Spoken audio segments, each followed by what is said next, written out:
Bring Will out now to have his say with us on the show and give his opinions, etc. Welcome back to the Terrace, Will. Fantastic goal from Porro to give you the victory and put you into the fourth round tonight.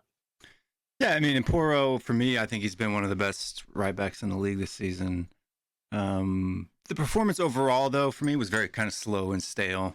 You could tell that without having Son in the side, we lack a little bit of teeth in the final third. But I mean, overall, I thought we dominated the game as far as like having possession. You know, there was a few times where they had some half chances in the box that their guys just completely blundered. But that's just kind of been I'm telling you right now, I think Vicario has some kind of Jedi mind tricks that he plays in the box, because that's been the case. That every time we play somebody, what I always hear is a better team finishes those, Will. But no one really has yet this season, so I don't know what's going on with that. Yeah, other than Brighton, really. Other than Brighton, no one's really done it. So, what do you think made the performance, as you in your words, stale tonight? I think it's just we lack. So there are certain players that I think that bring. I think it's our leadership crew: Madison, Romero, Son. Those guys bring an intensity to the side that kind of sparks everybody else. And when they didn't have them there, it just seemed very flat. It was just a flat performance. And then you have the normal cases of our Deadwood not performing as well, as we all know that they can't. So, but yeah, that's about it. I hear you on that, Dan. Do you feel it was a bit stale tonight, or how did you view it from a Spurs perspective? I thought we dominated, as Will said, but we, like as he said, we were missing those like star players in the final third, like Son, that could like take one of those chances. We had a couple of those chances where somebody would be through on goal and they just wouldn't have that. We lacked that little edge in the final third. You know what I'm trying to say? So like one of them players like Son,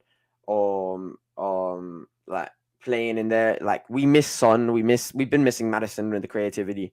I think a lot of our players were not on it today. Brandon Johnson, that first half was great on the left. I think cutting inside, he was causing problems.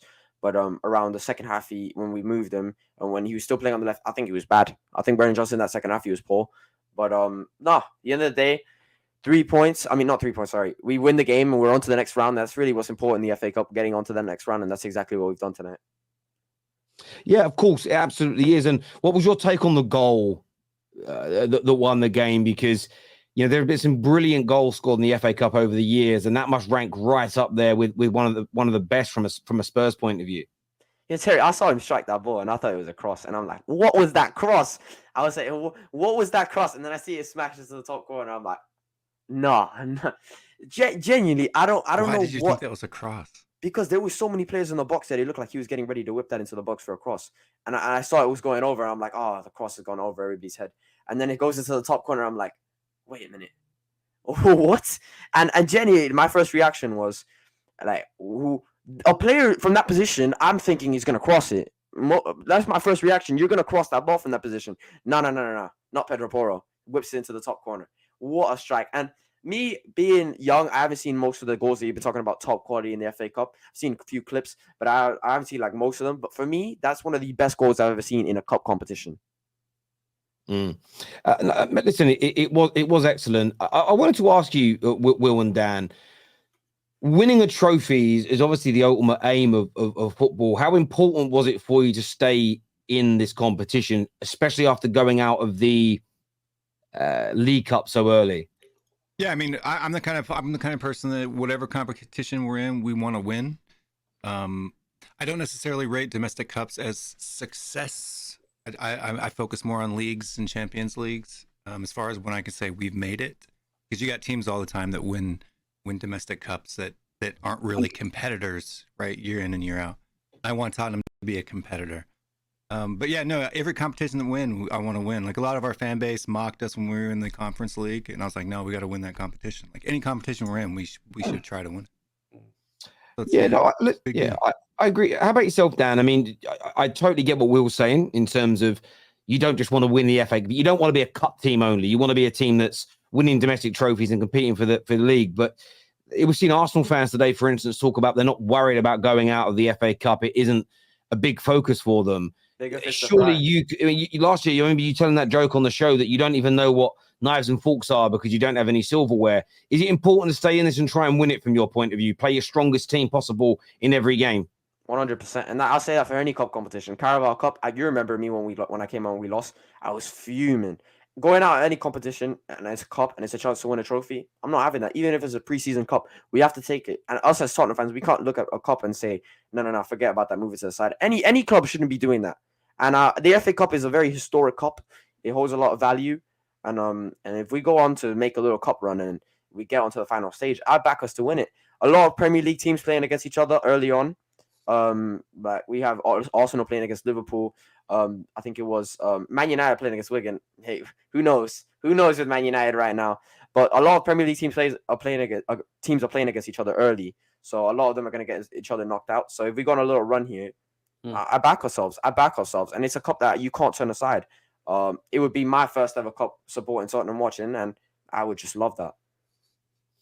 Yeah, how about yourself, Alan? I know you're someone that wants the sort of success, but what was your take on the performance tonight, and how glad are you with Porro's wonder strike?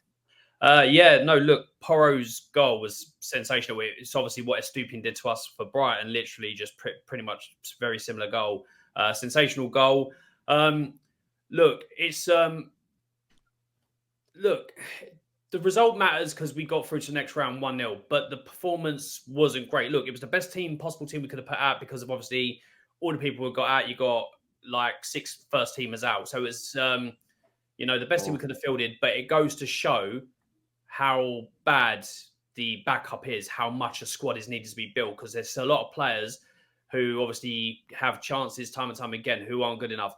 By the way, I took a picture on my phone of Sessegnon on the pitch. I get to tell my grandkids I actually saw Sessegnon play for Spurs. That's how bad he is and just can't keep fit. But I've got that for keepsake for later on in life. But look, a lot of players were under par. It was a poor performance, but we got the job done.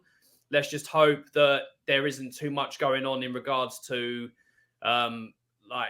if these players are out, let's just say we're missing Son, we're missing Maddison still, and Romero, Basuma and Sarr, because Van der Ven is due back. He should be back for the United game. If we're putting out, look, however bad United are, we're going to cause ourselves problems going against this United team. If we got a full strength team, the way Man United are, I fully expect us to slap you. Like it's that you're that bad. But watching this roster, literally, that's me being honest. But seeing the amount of problems we've got because the squad, and this is why I'm getting so annoyed that we're not going out and getting business done for areas that we need to get done. How on earth can you continue to see this bad performances from these players that aren't good enough for this club, and we continue to say, okay, we need a player in urgently, but no, we'll take our time because we're haggling over 5 million. I'm fed up with the people at the top, but again, I still back Ange, but it's just there's still a lot of negatives, and obviously there's positives too. Porro's goal. Getting through to the next round, but I'm fed up with some of these players still earning. Like Hoiberg came on and gave the ball, passed the ball out for a throw in to Burnley, kicked the ball out for a corner, and literally got the ball taken off him. If it weren't for the Davies, we could have it could have been 1-1. It was poor for a lot of reasons for a lot of players. But again, wonder goal for Porro, we get the win and through to the 4th round. Let's see how far we can go because we desperately need to win a trophy. Do you agree with what Alan's saying there, Will? Yeah, I mean the game over. What do you mean? Like what aspect of what Alan said do you want? Because he said several things there. Do you think I disagree? Did I disagree? Well, his frustrations, really, I suppose I was angling to in terms of, still frustrated that new players haven't come in yet, worried about the strength in depth, and tonight's performance highlights how desperate you are essentially to go out and buy. Yeah, no, absolutely. I mean, this performance should show you exactly why we need to go into the transfer window. And I've already said that for me, no matter who we sign this window, it's already a 5 out of 10 transfer window, simply for the fact that the business hasn't been done already. Like that's how badly we need it. And the players that we're going after aren't big money players. So the fact that we're haggling and daggling over 3 or 4 million euro really bothers me, especially when Postecoglou himself said he wanted the guys in the first week. So. That first week ends today, so we haven't signed anyone. So for me, it doesn't matter. It's the fact that we need them in ASAP for them to be able to participate in the upcoming games where we're so short with people being gone for AFCON and out on injury, that it's a necessity that we get those guys in right now. So, I mean, look, there's no doubt on my mind that Brian Hill, Brendan Johnson, Kulusevski, Oliver Skip, how many other players? Emerson Royale, Ben Davies. None of these players are good enough to get it if we want to be the team that Ange Postecoglou says he wants to make, because he has said with his own mouth that he's not here just to win for winning's sake or just to win a one-off cup. He wants to set up a culture of winning and make Tottenham a team that competes for the big honors, not the small ones. Do you know what's really interesting about that kind of comment? Whenever it's made, you got to phrase it right, because Ole Gunnar Solskjaer said something like this once around sometimes trophies are just for your ego. And of course, what he actually meant, if you listen to the overarching conversation and think when he was questioned about it later, what he said is sometimes you can win an FA Cup, but you're not a very good team. For instance, Wigan are a prime example. Great, they won the FA Cup, but they got relegated. What he's saying is, if you actually delve into the point is, we want to win, but we also want to be a really good football team as well. So winning the FA Cup but finishing 8th, it's good you won the FA Cup. But in a singular season, being 8th in the league is still not a good thing, because that is the ultimate barometer for how good you are. And I totally agree with that. And you would take it. You would take 8th in an FA Cup. 100%. The whole point of sport is to win trophies.